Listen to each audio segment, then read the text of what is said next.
Hello everybody and welcome back to my channel. My name is Micah. Today we're going to be reviewing the Honeycomb Aeronautical Flight Sim Yoke and Switch Panel and the CH Products Flight Sim Yoke. Now right off the bat you can see there's quite a bit of difference in the look of these two yokes and the size of these two yokes. And also you should know right off the bat there is a huge price difference. The Honeycomb Aeronautical Yoke and Switch Panel is $250 and the CS Products Flight Sim Yoke is $145 on Amazon. So you have some major differences in prices. The pre-order for this was only $220, but since then they have sold out and they're currently not available. But once they produce more, they're going to be $250 per set here. So let's get into a little bit of the nitty gritty here, and I'm going to show you guys the difference in sizes. I'm actually going to bring out my handy dandy measuring tape here and show you in real time what it looks like here.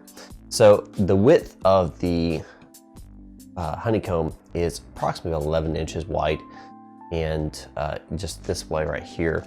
And then height, you're looking at about 5 inches. So about 11 by 5 in width and height.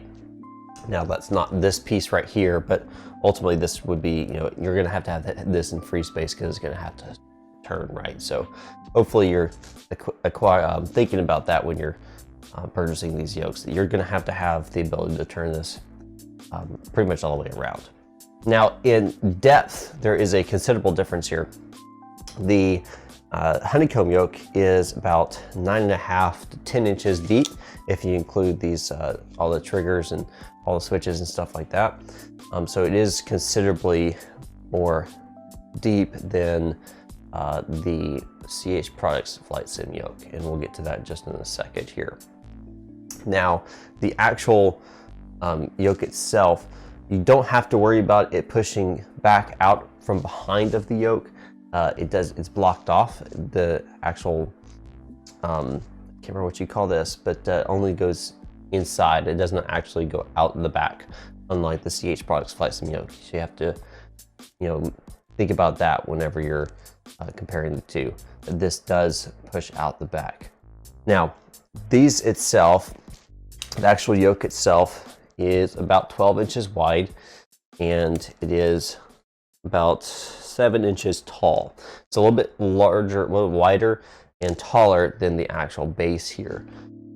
Now, this portion's obviously relatively narrow, even more narrow than the CH Products version, but it is wider in the narrow here.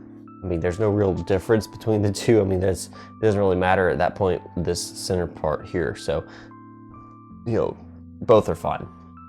Now, pulling it out and pushing it in, so I'm going to do that real fast. So pulling it out, you can see it comes out to about right there. Pushing it in goes to about right there. It's not a huge movement change. So I'm going to measure here. It's about 3.5 now. You're looking at about 1.5 inches of play either way. So add 1.5 inches, take away 1.5 inches. So not a whole lot of movement. So you're looking at maybe about 3 inches total and back and forth movement. So over here at the CH Products Flight Sim Yoke is a little bit different. So the width here is about 12 inches, okay, compared to this one's 11. So it's a little bit wider, but it is a lot more narrow. This is only 5.5 deep here. But like I mentioned, the CH Products Flight Sim Yoke, when you push it, it actually gets pushed out of the back here. Let's see if I can show you guys exactly what I'm talking about here. So as you can see, when you push it, it actually pushes out the back, unlike here with the Honeycomb. So you're definitely gonna have to look at those two and think about that when you're comparing the two and deciding what you would like. Put this back here. All right. So how deep is it? Well, it is considerably less deep actually. It's about 8 inches in its regular form, but whenever this gets pushed in, as you might expect, it comes out to about 10 inches. So you're looking at a difference of about an inch actually in favor of the Honeycomb. You don't think about that because of the size of the actual base here is a lot smaller than this one. But when you push it through, you gotta think about the arm in the back. And so as weird as it is, this actually has a deeper profile than this one. So think about that, you know, whenever you're considering the two here. Now, deep wise, you're looking at about 6.5 inches when you talk about this right here. This itself is only about 5.5, but this adds about an inch onto it. These right here, so you have to think about that as well. All right, so now we're over to dimensions here. Oh, I forgot to cover the actual yoke itself. You're looking at about 12 inches by 7.5, 7.5. So not too much of a difference between the two here. They're about the same. This one may be a tad bit wider or a little bit taller. So, all right, now let's talk about how these actually attach to your desk. As you know, you saw my intro with this an unboxing video of this one right here. This has two options for you. You have the clamps, which I'm using right here. If I could show you that, go down below. I'm using the clamps, as you can see right here, attached to the bracket, then attached to the yoke itself.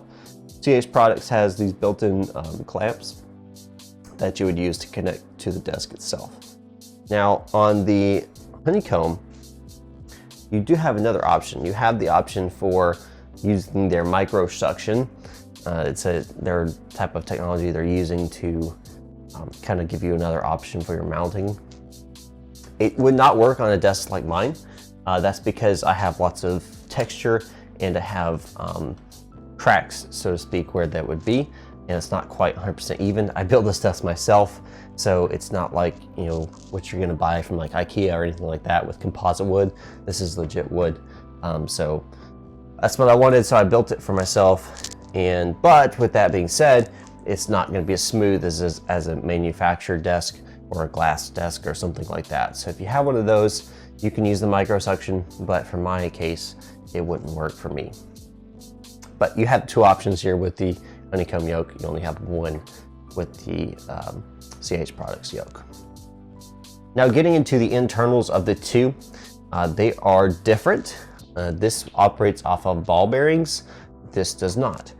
This actually, let's see if I can get you guys to hear it. Well, you can't really hear it, but you can actually hear the ball bearings moving in this one.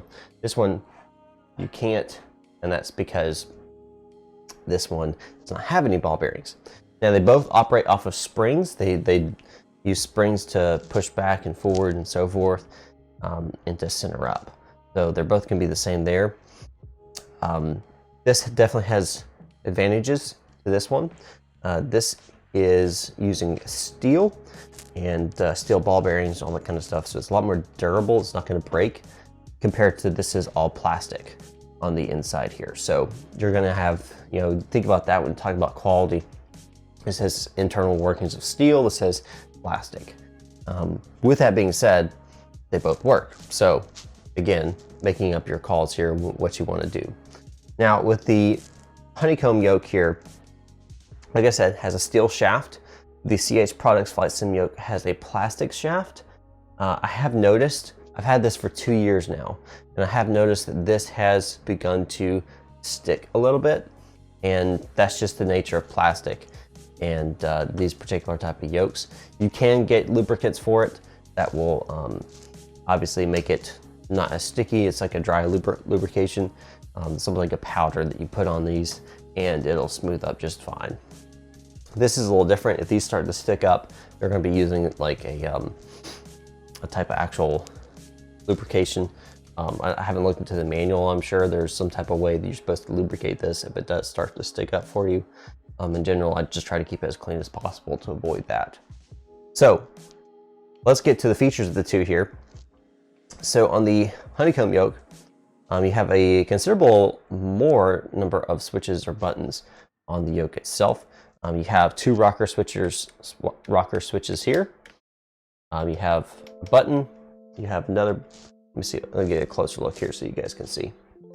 2 rocker switches, a button, a hat wheel switch, and on the back side here you have another button. On the right side here you have 2 rocker switches left and right, a button, another button, and that completes the actual yoke itself. Down here on the switch panel you have, if I can get a better, there we go. You have 4 switches here. These are for like your batteries and so forth. And then you have these right here. I can get the focus. Come on now, focus.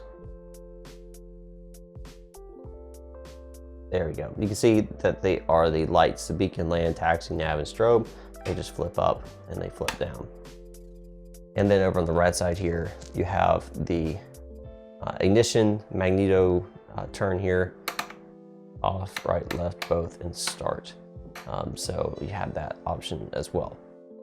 Now, on the back of this, there is another button here, teeny. See if I can find it right here. It's reflected right there, you can see. This just changes the lighting on the front. Now, on the CH Products Flight Sim Yoke, you're going to have 2 buttons right here, a rocker, and a button on the back. And on the right side, a rocker, hat switch, and a button on the back. You're also going to have these 2 rocker switches as well that you can use for like landing gear, flaps, something like that. Now, what the CH Products has that the Honeycomb does not is 3 axes for controls for like throttle. So if you don't have a throttle quadrant, think about this. This might be extremely useful for you. So you have your throttle, you have your mixture, and you have your your RPMs and your mixture. So you have these built into the CH Products Flight Sim Yoke. So think about that. That's a huge plus for this yoke over this one, is that it has these built in. But some of you may already have a throttle quadrant, that's like I do, and you may not need these anymore. In fact, these may start getting in the way, which started happening with me. So if you already have a throttle quadrant, this may not be the yoke for you because these start getting in the way. Now, there's also a trim wheel here as well. Now let's talk about 2 of the biggest differences between the 2 yokes.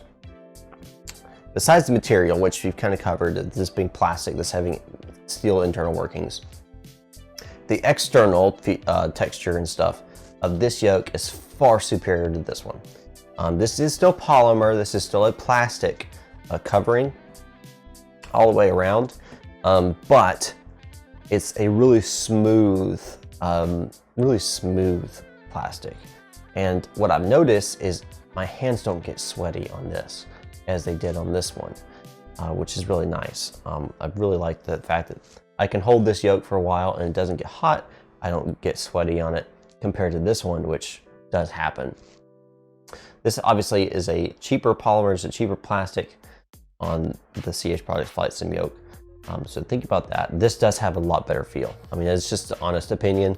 I've used this for 2 years again, great yoke, but this does have a better feel.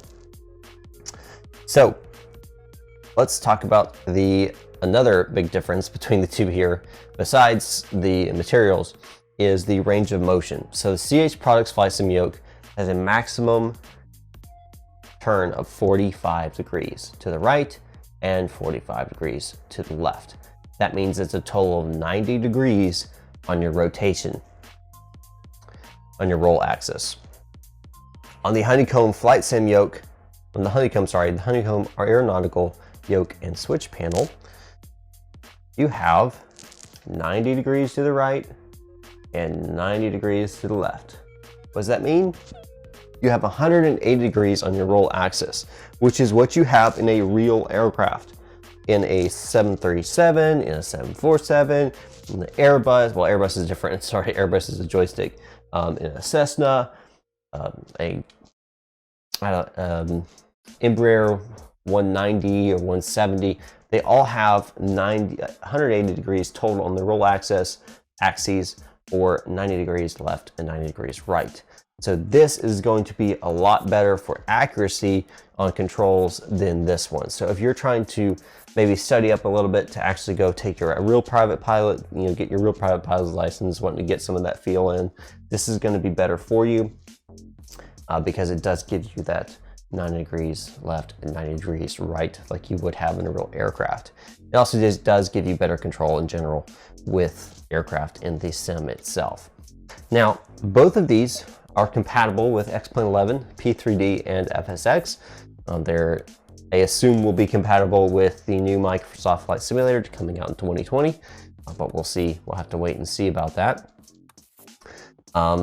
Compatible with 2 different operating systems. Both are compatible with Macintosh. Both are compatible with Windows 10 or Windows 7 or 8, whichever you're using. They're both both of them are compatible with Windows and Macintosh. I'm not sure about Linux and all that. I'm not even sure about what flight simulators are available on those.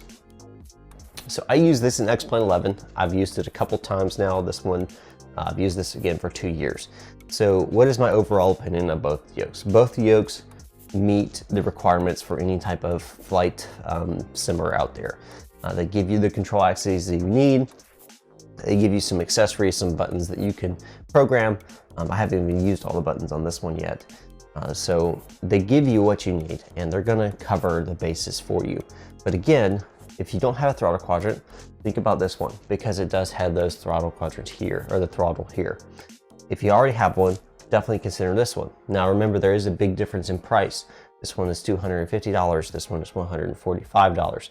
So if you're on a budget, you're trying to save a little bit more money, maybe buy a throttle quadrant along with a yoke, or let's say you want to get some rudder pedals like you can see under my desk here, which is CH products as well. This might be the option for you. You might want to get this. But if you want to have, splurge a little bit more, maybe have a little bit more money, maybe you're tired of having, this yoke, or you want to upgrade a little bit, what have you, maybe get away from SayTech or something like that, this is going to be the better option. So this is a better yoke, in my opinion, in my humble professional opinion. Not really professional, but this is the better yoke, in my opinion, over this one. But again, there is a price difference as well. Expect this one to last longer just because it has steel inner workings, steel bracket and stuff like that. So I expect this one to last longer than this one. But again, I've had this one for 2 years and it's done just fine.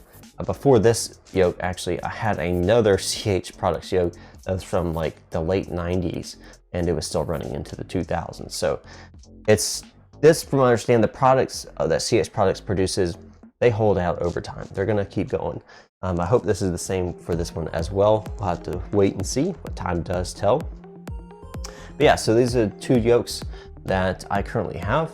I will be using this one primarily. This will be my backup until I give it away, which I do plan to do once I reach 2,500 subscribers. More details for that coming out later at a later date. Anyway, guys, I hope this has helped you in deciding. Maybe you were just interested in seeing the comparison between the 2, but I hope this has helped you in some way or fashion for deciding which yoke you would like to choose.